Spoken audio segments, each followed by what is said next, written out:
안녕하십니까. 신의균의 군사TV 디펜스 브리핑입니다. 자, 오늘도 아주 중요한 군사 무기 관련 소식 전해드리도록 하겠습니다. 자, 오늘은 이 러시아가 미국과 한판 붙겠다는 건지, 이 미국의 알래스카 함대가 작전하고 있는 그 코앞이죠. 캄차카 반도에 장거리 지대함 미사일 부대를 배치를 했고, 그걸 일부러 공개를 하는데 겁먹어라, 이런 말이 되겠죠. 이런 내용. 거기다가 독일이 저는 뭐 독일이 이번 전쟁을 통해서 굉장히 좀 실망스러운 국가로 비춰지고 있는데, 그 독일이 아마 정치인들과 국방부가 이 국내 방산업체인 에어버스의 로비를 어마어마하게 받았는지 F-35를 지금 뭐 이제 안 하겠다라는 쪽으로 지금 움직이고 있는데, F-35에 대해서 얼마나 황당한 주장을 하고 있는지, 또 어떤 로비를 먹었을 것으로 예상이 되는지 한번 보도록 하겠습니다. 독일 전차군단 옛말입니다. 이번 월드컵에서도 봤듯이 그냥 꽝입니다. 신의균의 군사TV 구독, 알림, 좋아요 눌러주십시오. 5가지 단신 먼저 보고 들어가겠는데요. 미국의 5함대, 중동 지역을 담당하는 함대죠. 이 5함대가 후티 반군에게 불법 무기를 전하던 이란 선박을 또 납포했는데 탄약이 무려 100만 발 이상이 들어있었다고 합니다. 이런 소식부터 일본이 공-30 기반의 탄도미사일 요격 부대를 3배 이상 확대하기로 결정했는데, 정말 뭐 무시무시하게 군사력 증강에 나서고 있는 일본 소식까지 알아보도록 하겠습니다. 첫 번째입니다. 미 해군이 또 이란에서 예멘으로 가는 대량의 불법 무기를 적발해 압수했다는 소식입니다. 이번에는 대형 트롤 어선으로 위장해 어창에 대량의 탄약과 로켓탄을 실은 배였는데요. 미국은 이 배에 100만 발 이상의 탄약이 실려 있었다며 이란의 불법 무기 수출을 규탄했습니다. 2022년은 지난 1978년 최초 도입된 미 공군 F-16 전투기의 전력화 44주년이 되는 해입니다. 미 공군이 창설 이래 최초의 부자 F-16 파일럿이 탄생했다며 제162 비행단의 교관 조종사 조셉 토마스 중령과 그의 아들로 이번에 학생 조종사가 된 네이슨 토마스 중위의 사례를 소개해 화제가 되고 있습니다. 아무래도 독일의 HK-416 소총이 유럽의 차세대 표준 돌격 소총이 되려는 모양입니다. 독일과 프랑스, 네덜란드와 노르웨이에 이어 스페인 해병대가 HK-416을 제식 소총으로 채택하고 대량 구매 계약을 체결했다는 소식입니다. G36 소총을 운용하고 있는 스페인 육군도 HK-416에 큰 관심을 보이고 있어 스페인군 제식 화기가 HK-416이 될 것이라는 관측도 나오고 있습니다. 체코가 자국 방산업체 엑스칼리버와 함께 우크라이나 육군의 T-72B 전차 70여 대에 대한 성능 개량 작업을 진행 중이라는 소식입니다. 자체 개발한 폭발 반응 장갑과 사격 통제 장치 등으로 T-72B3에 준하는 수준의 성능을 발휘하게 하는 것이 목표라고 하는데, 과연 어느 정도 수준으로 등장할지 주목됩니다. 최근 대규모 방위비 증액을 발표한 일본이 탄도미사일 방어 전력을 크게 확충하기로 했다는 소식입니다. 규슈와 오키나와 일대 지역에 배치된 4개 포대 규모의 MD 전력을 2032년까지 11개 포대로 늘리고, 이를 위해 공-30 중거리 미사일의 개량형을 대량으로 생산한다는 방침인데, 일본 전역에 최소 14개소의 공-30 미사일 방어 시스템 기지가 설치될 예정이라고 합니다. 야, 이 배인데요. 아니, 이 배에 어떻게 100만 발의 그 탄약이 실릴 수 있는지 모르겠는데, 아무튼 뭐 소총탄은 그렇게 실릴 수 있다고 합니다.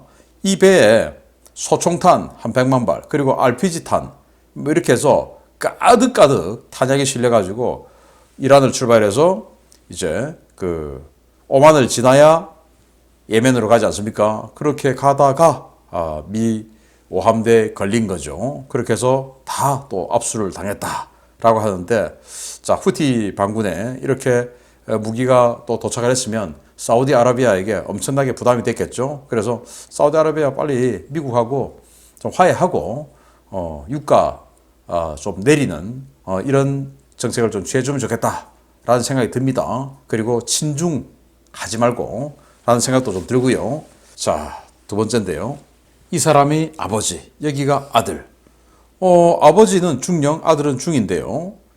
1978년부터 배치된 F-16 전투기의 조종사 였고 현재는 교관 조종사랍니다. 그런데 자기가 직접 지도할 자기가 바로 지도할 그 자기 아래에 들어온 그 학생 조종사가 아들이 온 겁니다. 이거 일부러 좀 스토리를 만들려고 미 공군에서 이렇게 좀 작업을 인사 배치 작업을 좀 하지 않았을까라는 생각도 들기도 하는데요. 아무튼 그러다 보니까 이렇게 아버지에게 교육받는 아들, 그런데 둘 다 똑같은 전투기인 F-16을 조종하는 아버지와 아들, 그 정도로 F-16이 오랫동안 정상의 자리에 위치할 만큼 잘 만든 전투기다라는 거, 그리고 또 이런 그 휴먼 스토리까지도 있는 이런 소식이 전해졌습니다. 재밌습니다. P-52 포격기는 3대가 지금 조종을 하는 3대 조종사가 나왔죠. 여기도 아들이 지금 당장 뭐 결혼해가지고 빨리 자녀를 출산해서 그 자녀가 최단 코스로 F-16 조종사가 만약에 된다면 이 F-16이 앞으로 한 20년 더 운용할 거라고 하니까 어쩌면 3대 F-16 조종사가 나올 수도 있지 않을까라는 생각도 해보네요. F-16 정말 대단합니다. 자, 이건 미 해병대가 HK-416 소총을 쏘고 있는 모습인데요.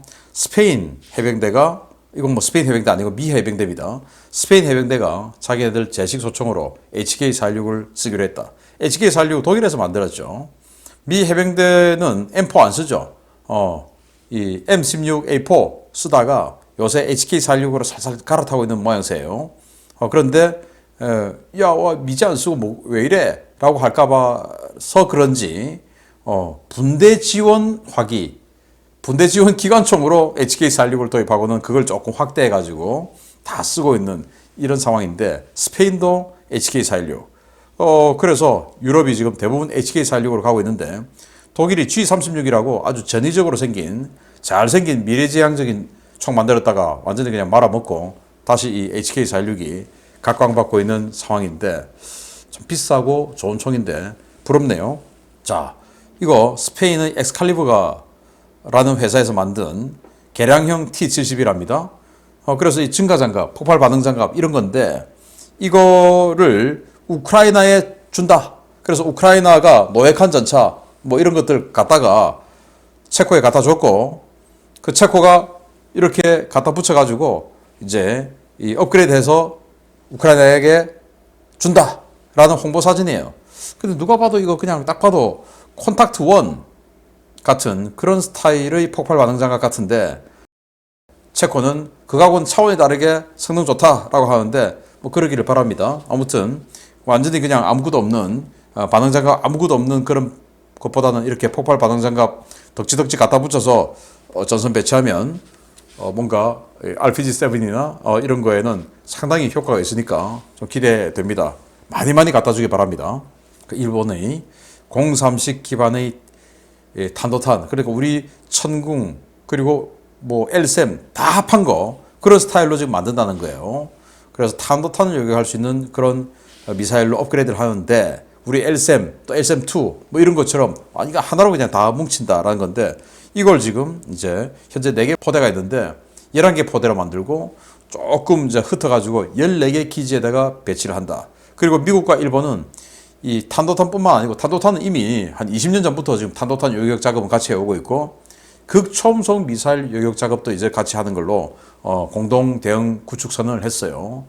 우리나라도 정말 주변의 극초음속 미사일과 탄도미사일에 대해서 북한의 탄도미사일 요격 작업을 하려면 이 미국의 MD 시스템에 같이 해야 된다. 같이 탐지 자산 모든 것이 압도적인데 그걸 왜 우리가 동맹인데 운영을 안 합니까? 왜 운영 안 하냐? 정치적으로 북한에게 눈치 보는 자들 때문에 운영 안 하는 겁니다. 그 왜 눈치를 봅니까? 북한이 우리 죽이겠다고 하는데 빨리 동맹인 미국과 그 탐지 자산을 우리가 활용해야죠. 그래서 MD 또 극초음속 미사일 공동구축 우리도 나서야 된다라는 말씀을 드리면서 첫 번째 소식 들어갑니다. 나토 전술 핵무기 공유 임무를 수행하기 위해 독일군이 도입하기로 한 F-35A 전투기가 암초를 만났습니다. 독일 정부와 의회가 F-35 납기와 비용을 문제로 제기하며 또다시 유로파이터 타이푼 도입론을 꺼내들었습니다. 독일 국방부와 의회가 군사력 현대화 프로그램의 일환으로 추진 중인 미국산 F-35A 전투기 도입에 대해 심각한 우려를 제기하고 있으며, 의회에서 이 문제를 집중적으로 논의할 것이라고 복수의 독일 언론들이 현지 시각 12월 5일 밝혔습니다. 독일 국방부가 의회에 보고한 비공개 문건에 따르면 독일 정부는 35대의 F-35A 전투기 도입 비용으로 100억 유로, 한화 13조 6,900억 원의 예산을 책정했는데요. 이는 대당 3,910억 원에 육박하는 가격으로 우리나라가 같은 기종을 도입했을 때 지불한 가격의 2배가 넘는 수준입니다. 독일 국방부와 의회는 F-35 운용을 위한 공군기지 현대화, F-35의 블록별 성능 개량, 미국 정부의 보안 요구 사항 등을 충족하기 위해 100억 유로 외에 추가적인 비용이 더 발생할 것이며 납기 역시 지연될 것이라며 F-35에 대해 대단히 부정적인 평가를 내리고 있는 것으로 전해졌습니다. 독일 정부와 의회는 예정된 2026년까지 35대의 기체가 모두 납품될 수 있을지 해당 기체들이 완전 작전 운용 능력을 가진 블록4 상태로 납품될 수 있을지 의문이다 라며 해당 문제는 대단히 심각한 것으로 집권 여당 연합 3당 예산위원회 위원 전원이 참석해 이 문제를 집중적으로 논의하겠다라고 밝혔습니다. 독일 정부가 공개한 F-35A 도입 비용과 납기 일정은 비슷한 시기 동일 기종을 도입했던 다른 국가들의 사례와 너무나 큰 차이가 나는데요. 항공 전문가들은 초기 저율 초도 생산 물량도 아닌 본양산 물량을 구매하면서 대당 가격을 4천억 원에 가깝게 책정한 것은 이해하기 어렵다라는 반응을 보이고 있습니다. 2022년 계약분 기준 F-35A 전투기의 기체 가격은 대당 7,900만 달러, 한화 약 1,000억 원 수준인데요. 여기에 무장과 후속 군수지원 패키지를 포함한 프로그램 코스트는 통상 1억 5천만 달러에서 2억 달러, 한화 1,950억 원에서 2,600억 원 수준으로 책정되고 있습니다. 이 때문에 독일의 이 같은 비용 과다 계상은 F-35 도입을 접고 유로파이터 타이푼을 추가 도입해야 한다는 현지 업계의 로비가 작용했을 가능성이 높다는 분석이 나오고 있는데요. 이빨 빠진 호랑이가 됐다는 평가를 받고 있는 독일군의 예전의 강군으로 돌아가려면 현재 업체들과 정치권의 카르텔부터 청산해야 한다는 지적이 쏟아지고 있습니다. 자, F-35 이거를 왜 도입하냐? 미국의 핵무기죠. B-61-12 핵폭탄 이거 독일에 한개 기지에 배치되어 있지 않습니까? 그거 운용하는 기체로 유로파이터를 하겠다라고 한 걸 미국이 거기는 뭐 인테그레이션 안 해주겠다 이렇게 해서 핵무기를 모스크바에 떨어뜨리기 위해서 그 능력을 유지하기 위해서 F-35를 도입하는 거예요. 그러면서 이 공격하러 들어갈 때 전자전기가 있어야 되는데 이제 EA-18G 그라울러 전자전기 그걸 유로파이터에다 하겠다. 유로파이터 ECR로 하겠다라고 하는데 미국이 처음에 안 들어줬다가 하도 우겨가지고 이제 그건 또 해주는데 이거는 도입하는 걸로 했는데 국방부와 의회가 이거 너무 비싸다 라고 나옵니다. 유럽은 특히 독일은 에어버스의 로비가 어마어마하더라고요. 오죽하면 유로파이터 타이푼이 가동률 제일 낮을 때 5%밖에 안 됐는데 그걸 이렇게 밀어붙이고 있습니까? 이렇게 F-35의 부정적인 여론을 조성하는 거는 결국 뭐냐? 유로파이터, 에어버스에서 만든 유로파이터 그거 하겠다. 이거거든요. 그래서 4천억 원이다 대당. 거기다 앞으로 추가로도 더 들어갈 수도 있다. 그리고 더 늦어질 수도 있다. 국방부에서 이렇게 이야기하는데 우리 국방부도 그렇지만 지난 정권 때 우리 한국 경항모 정권에서 밀어붙이라고 하니까 그 밀어붙이면서 카이다 국방연구원 연구원이 뭐라고 논문을 적었습니까? 대당 1,000억 원이라고 했습니다. 저는 그 사람 누군지 똑똑히 기억하고 있는데 그 사람이 또 방송에 또 저를 또 비난해서 칼럼으로 기가 차죠. F-35B 대당 1,000억 원입니까? F-35A보다 비싸도 1.5배는 비쌀 텐데 여기는 4,000억 원인데 말이 됩니까? 그러면서 경항모 해도 뭐 돈 크게 안 든다 라고 하는데 정말 나쁜 자들이죠. 그래서 뭐 시키면 시킨 대로 하는 사람들이니까 지금 생각하면 시킨 사람이 나쁜 거지. 여기도 마찬가지로 이익이 되니까 아마 어디서 로비를 잔뜩 먹었겠죠. 그렇지 않으면 이런 거짓말 할 수 있습니까? 우리 한국 공군이 F-35 도입할 때 1,800억 원에 도입했습니다. 그때 당시에 우리하고 비슷한 시기에 도입했던 일본은 2,800억 원. 그 2,800억 원 하면서 우리는 직도입 1,800원. 일본은 우리보다 대당 1,000억 원 더 주면서 라이센스 생산. 거기다가 정비창까지 일본에서 운영하는 걸로. 뭐 이런 여러 가지 조건, 그리고 부품도 좀 바꾸는 걸로 이렇게 해서 1,000억 원 더 줬어요. 일본에게는 어마어마한 혜택을 줬죠. 그 대신 1,000억 원 더 줬으니까 우리보다 4조 원 넘게 더 줬어요. 그래서 한국 그 일부 분들이, 우리 국민들께서 잘 모르신 분들이, 왜 일본에는 정비창을 주고 우리에게는 안 줬냐? 우리도 4조 원 더 줬으면 좋겠죠. 자, 그래서 그런 일본이 정비창까지 자기네들이 가져가고 라이센스 생산하는 조건으로도 2,800억 원 했는데, 여기는 직도입인데 무슨 4천억 원? 정말 기가 차죠. 그래서 뭐 하겠다는 거냐? 유로파이터 트렌치4 요건데요. 이거 하겠다라는 거 아니겠냐? 그래서 어디 가나 군인들이, 또 정치권들이, 정치인들이 기업에게, 방산업체에게 돈을 먹으면 안 된다라는 생각을 저는 항상 하고 있는데요. 언론인도 마찬가지예요. 저 같은 사람이 어디 가서 뭐 돈 먹고 그 사람도 홍보해 주면 되겠습니까?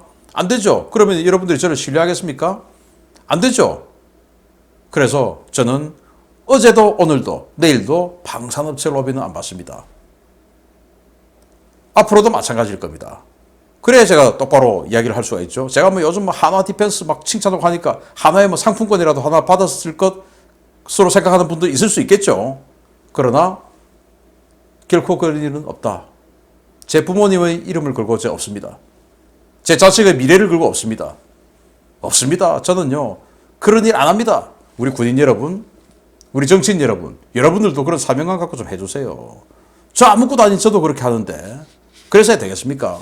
그래서 독일력이 뭐 전차군단, 이번 월드컵 하는데도 전차군단, 독일이 무슨 전차군단입니까? 독일 육군의 전차 230대밖에 안 돼요. 한국 육군 전차 2,300대입니다. 한국이 전차군단이죠. 독일 전차군단이다 뭐다 하던 거 다 옛날 말이다. 이렇게 지금 정치권이 썩었다라는 말씀을 드리면서 두 번째입니다. 우크라이나 전쟁에서 극심한 미사일 부족을 겪으며 대함 미사일까지 지대지 용도로 사용하고 있는 러시아가 이번에는 일본을 겨냥한 무력 시위에 나서 그 배경에 관심이 쏠리고 있습니다. 러시아가 일본과 영유권 분쟁이 진행 중인 쿠릴 열도에 미사일 부대를 배치했다는 소식입니다. 러시아 태평양 함대가 12월 5일부로 함대 예하 해안방어부대의 바스티온 P 대한미사일 대대를 분쟁 수역인 쿠릴 열도에 전진 배치해 전투 임무 상태로 가동 중이라고 현지 시각 12월 5일 밝혔습니다. 러시아 국방부가 운영하는 선전 매체 지베즈다 TV가 모스크바 시각으로 12월 5일 오전 발표한 선전 영상에 따르면 러시아군은 지난 주말 대형 상륙함을 이용해 바스티온 P 미사일 대대 전력을 쿠릴 열도의 파라무시르 섬으로 전진 배치한 것으로 확인되었습니다. 러시아군은 파라무시르 섬에 완전 독립적으로 운영 가능한 전진기지가 설치되었으며 전진 배치된 미사일 부대 대원들을 위한 모든 편의 시설이 들어선 이 기지에서 해당 부대는 장기작전이 가능할 것이다 라고 밝혔는데요. 이는 전투 임무 상태로 전진 배치된 이 대대가 당분간 이 섬에 주둔할 것임을 시사하는 것으로 풀이됩니다. 러시아는 이 부대가 전투 임무 상태로 파르무시르 섬에 전개됐다는 사실을 거듭 강조했는데요.